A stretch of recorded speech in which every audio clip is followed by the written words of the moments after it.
Hello everyone, my name is Anil Sharma and I welcome you all to our YouTube channel.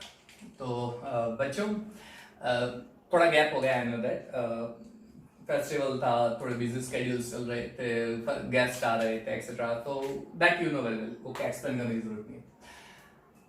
कुछ students के message आए थे, sir NCERT का solution that, don't get panic, solution डालूंगा। 2 lecture पूरा hello alkanes alkanes खत्म हो जाएगा। आज का वीडियो लेक्चर और कल जो मैं डालूंगा वो सिर्फ 2 वीडियो लेक्चर, पूरा हेलो अल्केन्स एल्केन्स खत्म हो जाएगा और उसके बाद एनसीईआरटी का सोल्यूशन। यानी डोंट गेट पैनिक, पूरा एनसीईआरटी का सोल्यूशन आपको मिलने वाला है। दूसरी चीज, जो चैप्टर ऑलरेडी मैंने खत्म कर दिए, जैसे सॉलिड स्टेट है या कोऑर्डिनेशन केमिस्ट्री है, उसके एनसीईआरटी के क्वेश्चंस भी, सोल्यूशन भी मैं डालने वाला हूं। होगा क्या, अब कल से 2 वीडियो लेक्चर 12th के आपको मिलेंगे, 2 वीडियो लेक्चर्स। एक वीडियो लेक्चर होगा हेलो अल्केन्स एल्केन्स का, दूसरा सॉलिड स्टेट कोऑर्डिनेशन केमिस्ट्री के एनसीईआरटी सॉल्यूशन। जब तक खत्म नहीं होंगे उसके बाद हम लोग हेलो अल्केन्स एल्केन्स खत्म होते ही नया चैप्टर ले लेंगे। यानी कुछ दिन तक आपको per day 2 video lectures 12th के मिलने वाले हैं, जिसमें एनसीईआरटी का सॉल्यूशन। प्लेलिस्ट में जाओगे तो वहां पर मैंने एनसीईआरटी 12th स्टैंडर्ड और एनसीईआरटी 11th स्टैंडर्ड का पूरा एक अलग ही मैंने प्लेलिस्ट में ग्रुप बनाया है, जो आप देख सकते हो पूरा।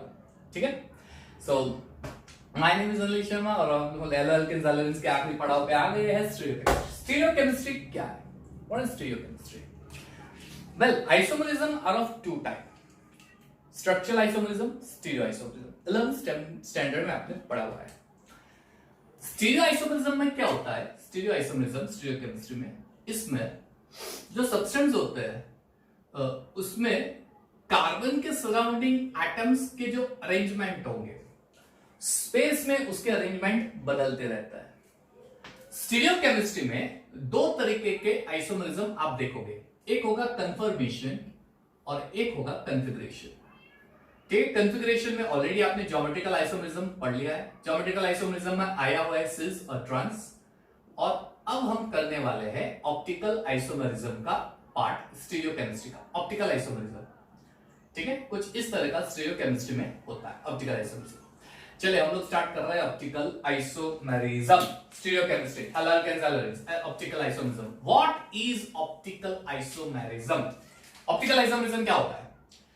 Optical isomerism, optical isomerism. Optical isomerism word कहां से आया? ऑप्टिक्स पे से आया। फिजिक्स का वर्ड है ऑप्टिक्स, ऑप्टिक्स पे से आया। ऑप्टिक्स यानी आप बोल सकते हो लाइट, लाइट का नेचर, उससे रिलेटेड फिजिक्स में पूरा जो स्टडी है ऑप्टिक्स, वहां से ये वर्ड पिकअप किया हुआ है।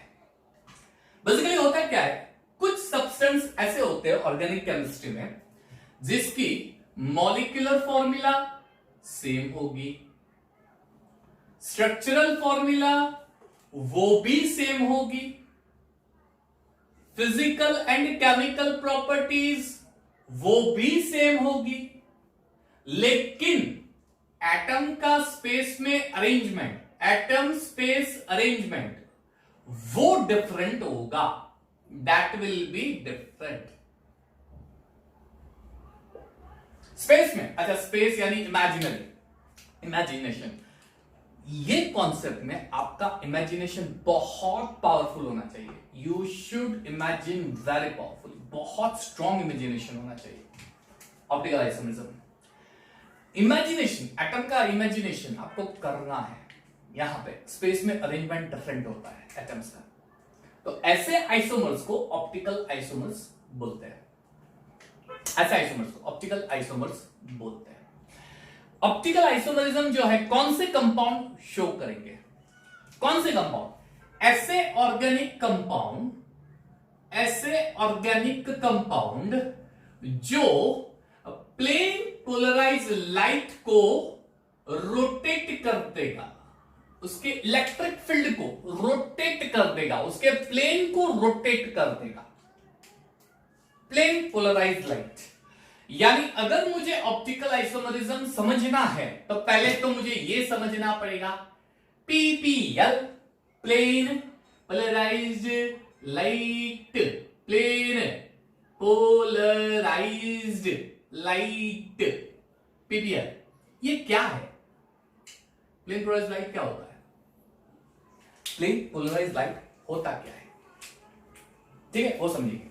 देखिए बहुत सारी चीजें ऐसी होती है नेचर में जिसको ट्रैवल करने के लिए कोई मीडियम रिक्वायर्ड होता है। यस, मीडियम रिक्वायर्ड होता है। वेव्स वाला फिजिक्स वाला चैप्टर आपने स्टडी किया है। जैसे समझ लो कि साउंड, फिलहाल मैं बोल रहा हूं आप सुन सकते हो, क्यों?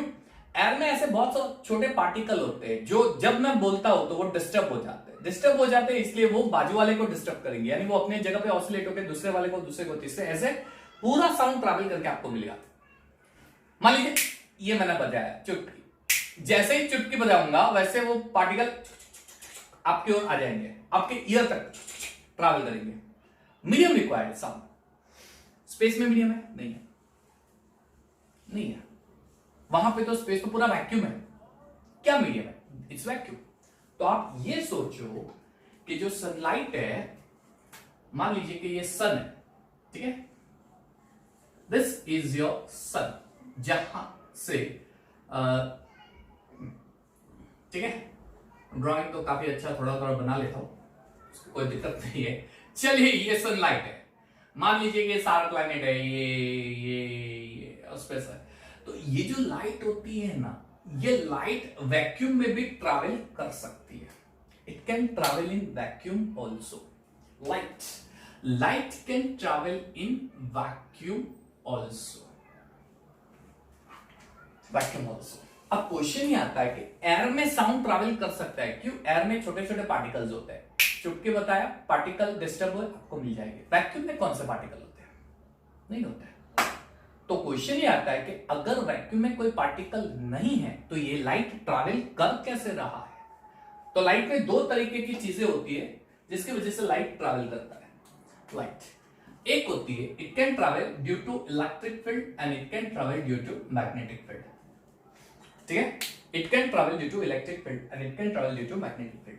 अब मान लीजिए कि ये सोर्स है, ये पैन जा रही है, ये लाइट का पार्टिकल जा रही है, ये ऐसे जा रहा है, तो यहां पे एक्चुअली होता क्या है? इलेक्ट्रिक फील्ड ऑसिलेट होता है, ये इलेक्ट्रिक फील्ड ऑसिलेट हो रहा है, इसलिए लाइट, यानी यहां पे जो मोशन हो रहा है वो इलेक्ट्रिक फील्ड की वजह से हो रहा है। और दूसरी चीज मैग्नेटिक फील्ड, तो ये जो मैग्नेटिक फील्ड, इलेक्ट्रिक फील्ड अगर ऐसे होगा तो मैग्नेटिक फील्ड उसको परपेंडिकुलर होगा, यानी ये ऐसी है इलेक्ट्रिक फील्ड, पार्ट ये है, लाइट का पार्टिकल ये ऐसे स्ट्रेट है, ये ऐसे जा रहा है, ये पार्टिकल ऐसे स्ट्रेट जा रहा है, इलेक्ट्रिक फील्ड ये इस तरह से हो रही है, इलेक्ट्रिक फील्ड, ठीक है, तो मैग्नेटिक फील्ड उसको परपेंडिकुलर होगी, यानी ये इलेक्ट्रिक फील्ड है तो मैग्नेटिक फील्ड परपेंडिकुलर यानी ऐसे, यानी मैग्नेटिक फील्ड ऐसे जाएगी। फिलहाल we are not discussing about magnetic field, electric field. तो मान लीजिए कि ये पॉइंट है लाइट का, तो यहां से जब एक पर्टिकुलर पॉइंट से जब लाइट ट्रैवल कर गया ये पॉइंट, तो वो कौन सी डायरेक्शन होगी? तो उसका जो इलेक्ट्रिक फील्ड होगा वो हर एक डायरेक्शन में होगा, यानी यहां पे भी इलेक्ट्रिक फील्ड होगा उसका प्लेन, ये भी इलेक्ट्रिक फील्ड का प्लेन होगा, ये भी इलेक्ट्रिक फील्ड का प्लेन होगा, ये भी इलेक्ट्रिक फील्ड का, सारे प्लेन में जाता है, ठीक है, सारी प्लेन, यानी लाइट जब जाती है तो यहां पे नहीं, कोई लाइट यहां पे जाएगी। अब ये पॉइंट पे जब ये पॉइंट यहां से जब लाइट जाएगी ना, तो ये प्लेन कहां पे होगा? ये ऐसा भी होगा, ये प्लेन इस तरह से भी होगा, ये प्लेन ऐसा भी होगा, ये प्लेन ऐसा भी होगा, हर एक डायरेक्शन में प्लेन होगा, हर एक डायरेक्शन में। तो उससे हम बोलते हैं पोलराइज्ड लाइट,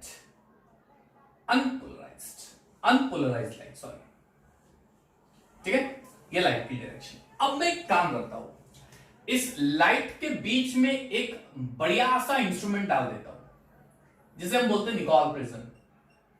बढ़िया सा instrument, Nicol prism calcium carbonate का बना हुआ होता है, CaCO3, somewhat निकल इनसाइड ऐसा नहीं है, कैल्शियम कार्बोनेट, ये निकोल प्रिज्म है। अब क्या करेगा? जब ये लाइट यहां पे जाएगी, ये लाइट ट्रैवल कर रही है, यहां से पास हो रही है, यहां से प्यार, तो ये क्या करेगा? बाकी सारी प्लेन को कट कर देगा, इसको कट करेगा, वो सिर्फ एक प्लेन वाले लाइट को ही अलाउ करेगा, यानी लाइट की इलेक्ट्रिक फील्ड ये है, तो यहां से जो लाइट ट्रैवल करेगी उसकी इलेक्ट्रिक फील्ड सिर्फ ये होगी, बाकी सारी कैंसिल हो गई, बाकी सारी कट हो गई, यानी ये लाइट होगी, ये सब कट हो जाएगी, सिर्फ ये डायरेक्शन वाली लाइट आगे बढ़ेगी, ऐसे इस तरह से आगे जाएगा, ये वाली कट हो जाएगी। यानी निकोल प्रिज्म जैसे इंस्ट्रूमेंट का रोल क्या होता है? तो लाइट के जो डिफरेंट प्लेन होते हैं इलेक्ट्रिक फील्ड, ये सारे बाकी के इलेक्ट्रिक फील्ड को कट कर देगा, सिर्फ यही है, यानी एनी वन इलेक्ट्रिक फील्ड को बाकी रहेगा और उसको पास करेगा। यानी इसमें से जितने ये एक पार्टिकल है, मान लीजिए दूसरा पार्टिकल जा रहा है, तो उसका भी प्लेन वही होगा, मान लीजिए तीसरा जा रहा है तो उसका भी प्लेन यही होगा, बाकी के सारे प्लेन को ये कैंसिल कर देगा, कट कर देगा। ऐसी लाइट को जिसमें एक ही टाइप की इलेक्ट्रिक फील्ड मिल रही है, ऐसे एक ही टाइप की मिल रही है, ये वाली कट हो गई, ये वाली कट हो गई, ये वाली कट हो गई, सारी कट हो गई, सिर्फ एक प्लेन वाली फील्ड मिल रही है, ऐसे मिल रही है। तो ये जो लाइट है जिसमें सिर्फ एक कैटेगरी, एक टाइप की इलेक्ट्रिक फील्ड मिल रही है, इस लाइट को प्लेन पोलराइज्ड लाइट बोलते हैं। That is a plane polarised light. ये एक प्लेन पोलराइज्ड लाइट होती है, ठीक है। अब ऑर्गेनिक कंपाउंड क्या करेगा, इस प्लेन को रोटेट कर देगा, यानी ये वाला प्लेन है कुछ इस तरह से, तो इसको रोटेट कर देगा। रोटेट करना यानी क्या, या तो इसको क्लॉकवाइज रोटेट करेगा, क्लॉकवाइज, या तो इस प्लेन को रोटेट कर देगा एंटी क्लॉकवाइज, ऐसा रोटेट करेगा। किस तरह से, लेकिन उसके लिए कुछ तो होना चाहिए, तो है। हम लोग प्लेन पोलराइज्ड लाइट बना देंगे, उसके बाद बीच में एक इंस्ट्रूमेंट डालते हैं जिसपे से हमें पता चलता है कि ये ऑर्गेनिक कंपाउंड जो है, ये ऑर्गेनिक कंपाउंड ऑप्टिकली एक्टिव है या नहीं। तो बीच में एक इंस्ट्रूमेंट डालते हैं जिसे बोला जाता है polarimeter. This is your polarimeter. Polarimeter में हम क्या करेंगे, जिस ऑर्गेनिक कंपाउंड के बारे में स्टडी करना है, उस ऑर्गेनिक कंपाउंड का एक्वस सोल्यूशन ले लो, उस ऑर्गेनिक कंपाउंड का एक्वस सोल्यूशन ले लो। मान लीजिए मैंने यहां पे उस ऑर्गेनिक कंपाउंड का एक्वस सोल्यूशन ले लिया, ये उस ऑर्गेनिक कंपाउंड का एक्वस सोल्यूशन है, ठीक है। This is the aqueous solution of that organic compound. 1 molar ले लो या फिर 1 व्हाटएवर कंसंट्रेशन, ठीक है, एक्वस सोल्यूशन ले लिया। अब मैं क्या करता हूं, इसको यहां से पास कर देता हूं, ये पॉइंट, ये लाइट के पॉइंट को यहां से पास करते हैं, ये डिफरेंट लाइट के पॉइंट को। तो ये वाला जो इलेक्ट्रिक फील्ड है, ये वाला जो इलेक्ट्रिक फील्ड है, ये जो प्लेन है इलेक्ट्रिक फील्ड का, अगर ये रोटेट हो गया, इफ रोटेटेड, अगर ये रोटेट हो गया, इफ रोटेटेड, तो ये ऑप्टिकली एक्टिव सब्सटेंस होगा, ये ऑप्टिकली एक्टिव हो जाएगा, ऑप्टिकली एक्टिव। और अगर रोटेट नहीं हुआ, अगर रोटेट नहीं हुआ तो हो जाएगा ऑप्टिकली इनएक्टिव। ऐसे सब्सटेंस जो होते हैं जो प्लेन पोलराइज्ड लाइट को रोटेट करते हैं, वो होते हैं ऑप्टिकली एक्टिव सब्सटेंस। जो प्लेन को रोटेट नहीं करेगा, यानी अंदर से गया फिर भी वो वैसे के वैसे ही रहेगा, कुछ इस तरह से ऐसे ही रहेगा, वो प्लेन रोटेट नहीं हो रहा है, तो वो ऑप्टिकली इनएक्टिव होता है। दैट मीन्स ऐसे सब्सटेंस जो प्लेन पोलराइज्ड लाइट के प्लेन को रोटेट करेगा तो वो हो जाएगा ऑप्टिकली एक्टिव, और अगर रोटेट नहीं करेगा, if it do not rotate, optically inactive हो जाएगा, ठीक है। ऐसे सब्सटेंस को ऑप्टिकल आइसोमरिज्म बोलते हैं, जो प्लेन पोलराइज्ड लाइट को रोटेट करते हैं। समझ में आया? अगर इतना समझ में आ गया हो तो पॉज करके फटाफट इतना कॉपी करना हो तो कर लो, otherwise we will move on to other, ठीक है। 1 2 3 you are paused, you have copied, fine, चलिए मूविंग ऑन फर्दर। अब एक और बढ़िया सी चीज यहां पे हम लोग समझने वाली है, बढ़िया सी चीज समझने वाली है, ध्यान से समझना। समझ, ये है आपका सोर्स, थोड़ा ऊपर से लिख देते हैं, ये है आपका सोर्स जहां से लाइट निकल रही है, इसको निकोल प्रिज्म में से पास कर दिया मैंने। फिर पोलरीमीटर इज एन इंस्ट्रूमेंट जिसमें से मैंने पास किया, और उसको पास करने के बाद मैं रोटेशन चेक करूंगा। इसमें 3 प्रोबेबिलिटी होती है। Probability number 1, it do not rotate, पहली probability, do not rotate plane polarised light, rotate नहीं करेगा। दूसरी probability, rotate plane polarised light on right hand side of plane, या फिर आप बोल सकते हो क्लॉकवाइज रोटेट करेगा। And number 3, it rotate plane polarised light on left hand side, आप बोल सकते हो एंटी क्लॉकवाइज रोटेट करेगा, ठीक है। अगर प्लेन पोलराइज्ड लाइट को वो रोटेट नहीं करेगा तो वो ऑप्टिकली एक्टिव हो जाएगा, सॉरी इनएक्टिव, ऑप्टिकली इनएक्टिव बोला जाता है, ठीक है, ऑप्टिकली इनएक्टिव बोला जाता है। और अगर वो रोटेट करेगा तो दो पॉसिबिलिटी है, या तो क्लॉकवाइज या एंटी क्लॉकवाइज, तो वो हो जाता है ऑप्टिकली एक्टिव। Optically active.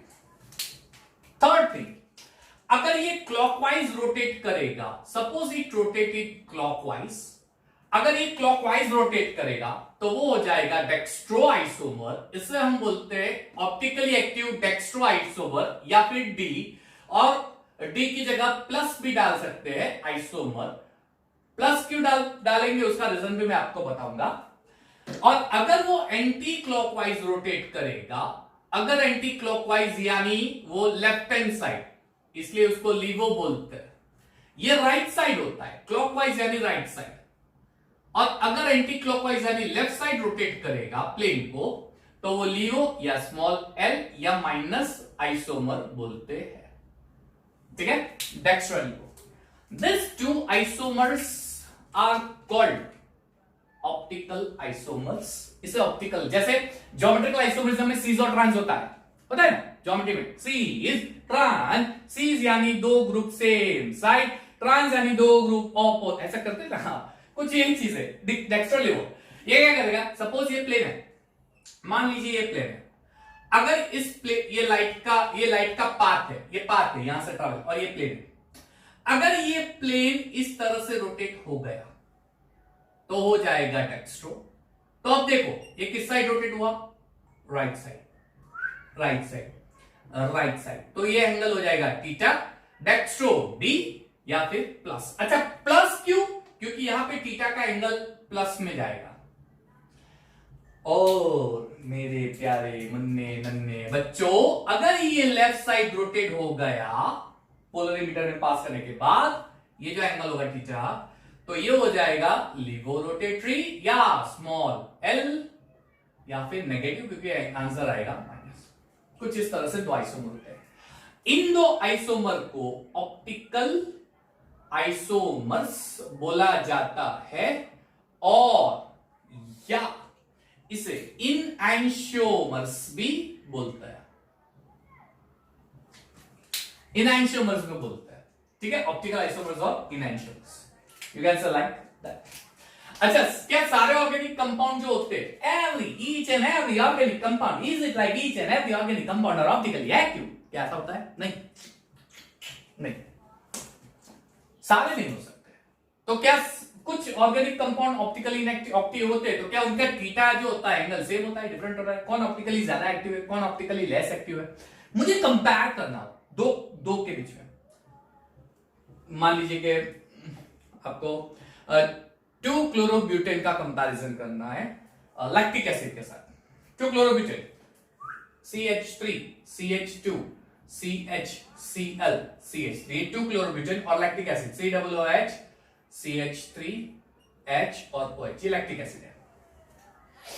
तो इसमें से कौन सा ऑप्टिकली ज्यादा एक्टिव है, किसका एंगल ज्यादा है और किसका एंगल लेस है? अगर ये लेस है, वो कैसे पता चलेगा? ठीक है, तो मेजरमेंट करके नहीं, उसके लिए एक नई थियरी आई थी, स्पेसिफिक रोटेशन। स्पेसिफिक रोटेशन, और स्पेसिफिक रोटेशन की वैल्यू पे से आप पता कर सकते हो कौन ऑप्टिकली ज्यादा एक्टिव है, कौन ऑप्टिकली लेस एक्टिव है। कैसे? थीटा इज स्पेसिफिक रोटेशन की value theta upon L multiply by C कर दो। थीटा तो आपको पता ही है, ये तो एंगल हो जाएगा।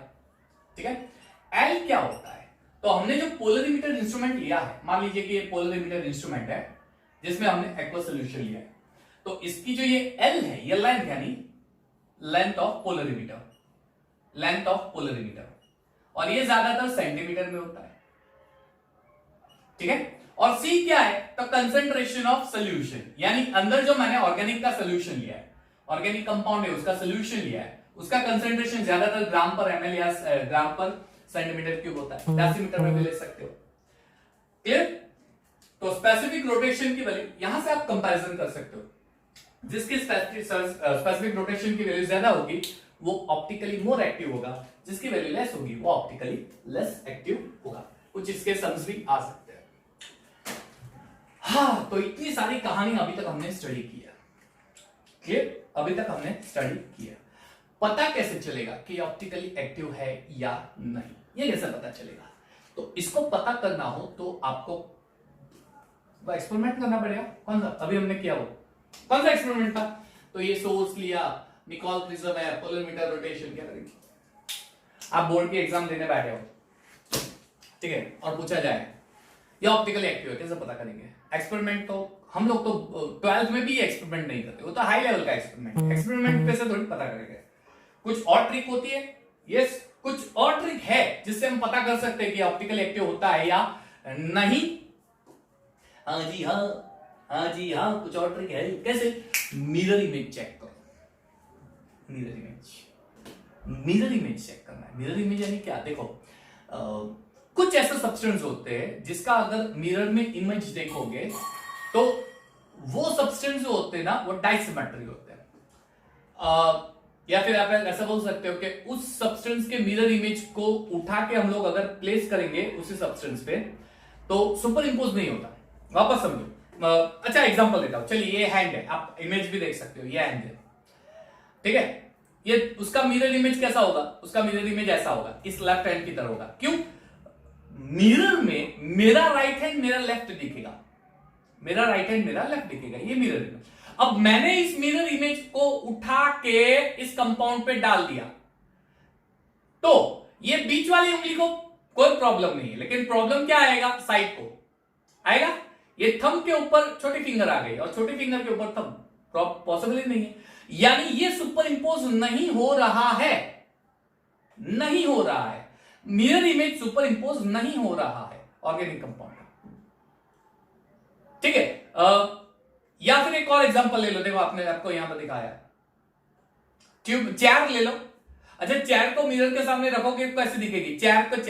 चेयर में कोई लेफ्ट राइट नहीं आता जैसे हैंड में आता है, वो तो पूरे साइड से सेम ही दिखती है, तो मिरर में भी पूरे साइड से सेम दिखोगे। तो अब मैं उसको उठा के अगर चेयर पे रखूंगा तो वो तो प्लेस हो जानी है, वो तो प्लेस हो जानी है, तो वो सुपर इंपोजेबल है। या फिर ग्लास ले लो, ग्लास को मिरर के सामने रख दो वो तो सेम दिखेगा, अब उसको उठा के इस ग्लास के ऊपर रख दो तो वो तो इंपोज होने वाला है। यानी दो तरीके के सब्सटेंस होते हैं, पहला उसका मिरर इमेज सुपर इंपोज नहीं होता है, जैसे मेरा ये हैंड आप देख लो सुपर इंपोज नहीं हो रहा है, ठीक है। या फिर ऐसे सब्सटेंस जो सुपर इंपोज होते हैं, जिसका मिरर इमेज सुपर इंपोज नहीं होता है वो ऑप्टिकली एक्टिव होता है। ऐसा फिलहाल ये समझो, जो सुपर इंपोज नहीं होगा वो ऑप्टिकली एक्टिव होगा। अच्छा, ऐसे सब्सटेंस जो सुपर इंपोज नहीं होते, जिसके mirror images do not super impose, जो सुपर इंपोज नहीं होते हैं, तो ऐसे सब्सटेंस की प्रॉपर्टी को काइरलिटी प्रॉपर्टी बोलते हैं, काइरलिटी प्रॉपर्टी। और जो सुपर इंपोज होते हैं, जिसके मिरर इमेजेस सुपर इंपोज होते हैं, ऐसे सब्सटेंस को हम लोग एक कायरल सब्सटेंस या फिर उसकी प्रॉपर्टी को एक कायरलिटी प्रॉपर्टी बोलते हैं। द सब्सटेंस इज एक कायरलिटी, यस।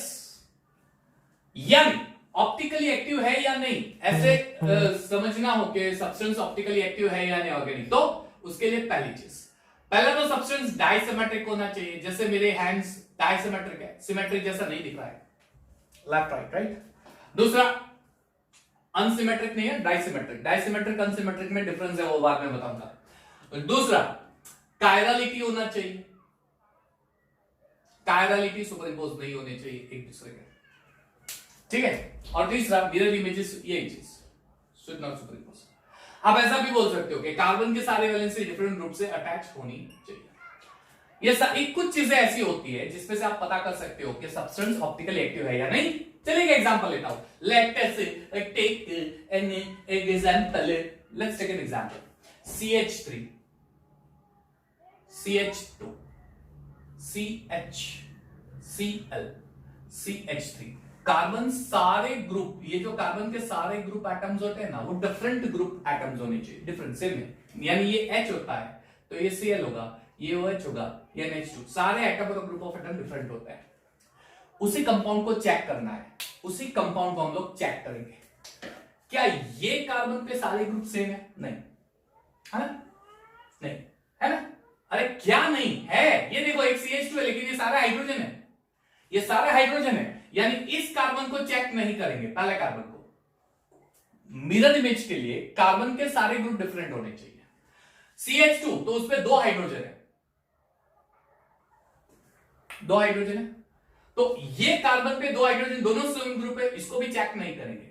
अब यहां पे आते हैं, कार्बन के ऊपर एक हाइड्रोजन है, एक Cl है, इस साइड CH3 है और इस साइड CH2 CH3 है, यानी इस कार्बन को लेके हम लोग चेक करेंगे कि मिरर इमेज सुपर इंपोज होगा कि नहीं।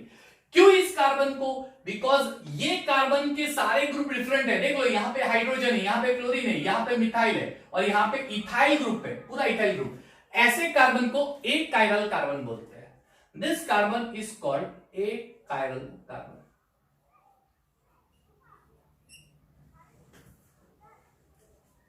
सॉरी, कायरल कार्बन, ठीक है, कायरल कार्बन बोलते हैं। और उस कार्बन जो कायरल कार्बन है, वो कार्बन जो कायरल कार्बन है, जिसके सारे ग्रुप डिफरेंट होते हैं, सारे ग्रुप डिफरेंट होते हैं, उस कार्बन को लेके चेक करना है कि उसके मिरर इमेज एक दूसरे के ऊपर सुपरइम्पोज होंगे या नहीं। तो ये कार्बन है, मान लीजिए टेट्राहाइड्रल बना देता हूं, ये हाइड्रोजन है, यहां पर मैं डाल देता हूं CH2 CH3, यहां पर मैं डाल देता हूं Cl और यहां पे डाल देते हैं CH3, ठीक है। अब बीच में मिरर डाल देते हैं।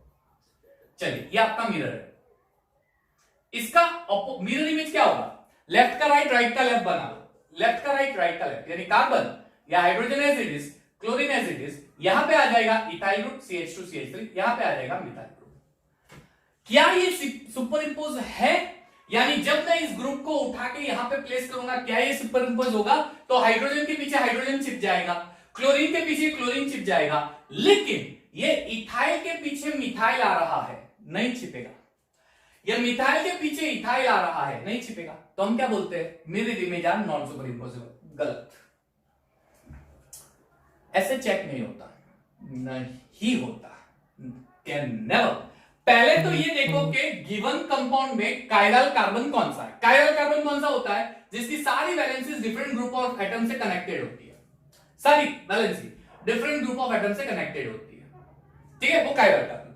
फिर उसका मिरर इमेज बनाओ। अब मिरर इमेज देख के डायरेक्टली नहीं बताना है सुपर इंपोज है नहीं, उसके प्लेन को 180 डिग्री पहले रोटेट कर दो, पूरे प्लेन को 180 डिग्री, पूरे प्लेन को 180 डिग्री रोटेट करो, पूरे प्लेन को।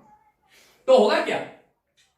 अगर मैं 180 डिग्री रोटेट करूंगा इसको, इसका 180 डिग्री रोटेट कर रहा हूं मान लीजिए, तो 180 डिग्री रोटेट करने से CH3 की जगह ये आ जाएगा, यानी CH3 यहां पे आ जाएगा, CH2 CH3 यहां पे आ जाएगा, ठीक है।